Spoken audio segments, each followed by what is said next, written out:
Hello everyone, under 24/7 के इस new initiative rapid round up with Raja में मैं आप सबका अभिनंदन करता हूं। ये हमारा नया इनिशिएटिव है। इसके तहत हम लोग करंट में जो महत्वपूर्ण कोई न्यूज़ है उस पर हम लोग 5 से 7 मिनट के भीतर एक डिस्कस करेंगे, इसलिए इसका नाम रैपिड राउंड अप रखा गया है, rapid round up with Raja RRR। तो आज जो हम लोग का पहला टॉपिक है वो आप लोग जैसा कि पढ़ पा रहे होंगे थंबनेल में, पाकिस्तान क्यों नहीं दे रहा है भारत को पैसा। अब आप सोच रहे होंगे कि पाकिस्तान भारत को कौन सा पैसा देने वाला है, बेचारे की हालत तो ऑलरेडी टाइट हुई पड़ी है। तो मैं आप लोग को बता दूं कि भारत और पाकिस्तान एक क्षेत्रीय संगठन का सदस्य हैं। क्षेत्रीय संगठन जिसे हम लोग सार्क के नाम से जानते हैं, साउथ एशियन मुल्कों का 8 मुल्कों का वह समूह है जिसकी स्थापना 1985 में हुई थी। तो 1910 में इन्हीं सार्क देशों ने मिलकर के, ये देखिए ये 7 सार्क कंट्री है। एग्जाम पॉइंट ऑफ व्यू से हम लोग याद रखेंगे 8 देश है इसमें, जिसमें से भारत, हमारा प्यारा भारत, अफगानिस्तान, पाकिस्तान, नेपाल, भूटान, बांग्लादेश, म्यांमार नहीं है, श्रीलंका और मालदीव्स, इन 8 देशों का समूह है सार्क। इन सभी देशों ने मिलकर 2010 के आसपास ये डिसाइड किया था कि क्यों ना हम एक कॉमन यूनिवर्सिटी बनाएं जिसे सार्क यूनिवर्सिटी नाम दिया जाए। और उसके बाद सार्क यूनिवर्सिटी का फाउंडेशन रखा गया भारत के दिल्ली शहर में। ये जो अभी आप लोगों ने बिल्डिंग की तस्वीर देखी, यही है SAARC university, south Asian university नाम से।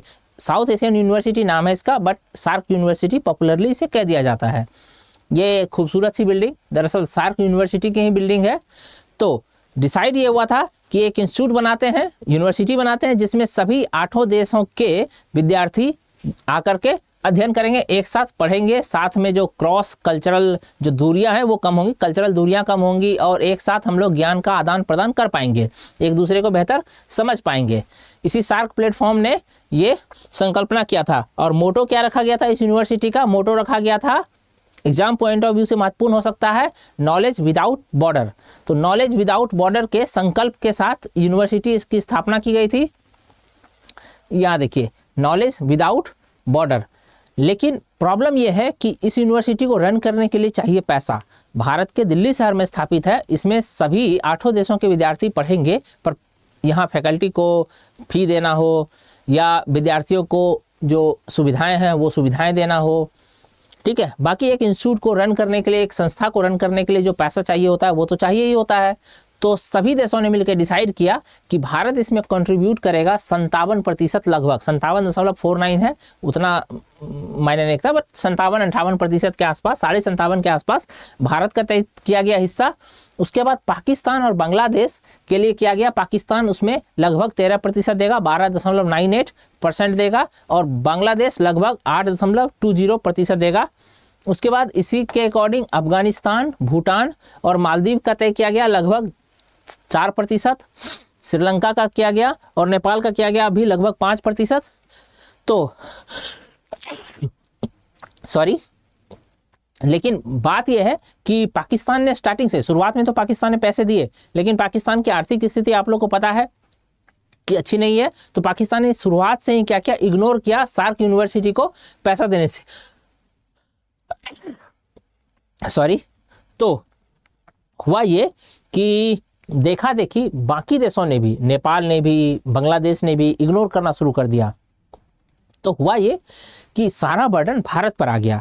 तो भारत आखिर कब तक चलाएगा अपने दम पे इस यूनिवर्सिटी को? दूसरी बात है कि सार्क जो संगठन है अपने आप में एक काइंड ऑफ कहें तो ठंडे बस्ते में पड़ा हुआ है। ठंडे बस्ते में क्यों पड़ा हुआ है? क्योंकि 2016 में इसका समिट होने वाला था पाकिस्तान में, लेकिन समिट से ठीक पहले उरी अटैक हो गया, और उरी अटैक के बाद भारत ने क्या किया, समिट को कैंसिल कर दिया अपनी ओर से कि हम नहीं जाएंगे। भारत ने शामिल होने से मना कर दिया। उसके बाद से ये समिट नहीं हुआ है। हालांकि बीच बीच में प्रस्ताव आया है, जैसे नेपाल और श्रीलंका की ओर से ज़्यादातर प्रस्ताव आए हैं कि इसे कहीं और करवा लिया जाए, फिर भारत उसमें शामिल हो जाएगा। लेकिन पाकिस्तान इस बात पर अड़ा हुआ है कि नहीं, सम्मेलन जब भी होगा, अगला सम्मेलन वो पाकिस्तान में ही होगा। इस वजह से सार्क एक संगठन के रूप में ऑलमोस्ट डेड पड़ा हुआ है। हाँ, अंदर अगर डिप्लोमेटिक लेवल पर बातें हो रही होंगी तो हो रही होंगी। हालांकि कोरोना के समय में सार्क के जो राष्ट्राध्यक्ष हैं उनकी बैठक हुई थी, पर उस बैठक में भी पाकिस्तान की ओर से वहाँ के प्रधानमंत्री, उस वक्त के तत्कालीन प्रधानमंत्री थे इमरान खान, वो शामिल नहीं हुए थे। उन्होंने जहाँ तक मुझे याद है उन्होंने अपने स्वास्थ्य मंत्री को भेज दिया था। बाकी भारत की ओर से प्रधानमंत्री नरेंद्र मोदी ने अध्यक्षता की थी उस सम्मेलन की, वर्चुअल समिट था वो बेसिकली।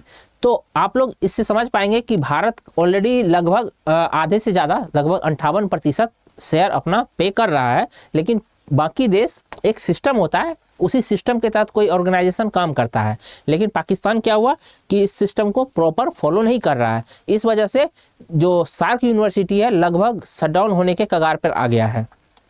थोड़ा सा हम लोग देख लेते हैं सार्क के बारे में। इस यूनिवर्सिटी की स्थापना 2010 में हुई थी। इसका मोटो याद रखेंगे हम लोग, knowledge without border. Knowledge without border, थोड़ा थोड़ा साउंड कर रहा है रिपोर्टर्स विदाउट बॉर्डर जैसा, प्रेस फ्रीडम इंडेक्स। तो Pakistan and other country delay paying up due for south Asian university, ये पेपर की हेडलाइंस है जो इस साउथ एशिया के सभी प्रमुख अखबारों की हेडलाइंस है, कमोबेश यही। और थोड़ा सा सार्क के लिए देख लेते हैं। इसकी स्थापना हुई थी कब? 8 दिसंबर 1945 को। और इसका जो सेक्रेटरीट है, हेडक्वार्टर काइंड ऑफ कह सकते हैं, ये कहाँ है? काठमांडू में है। और ये 8 देशों का संगठन है, 8 दक्षिण एशियाई देशों का संगठन है। और उसमें से कौन कौन सा देश है? अफगानिस्तान है, पाकिस्तान है, भारत है, नेपाल है, भूटान है, बांग्लादेश है, श्रीलंका है और मालदीव्स है।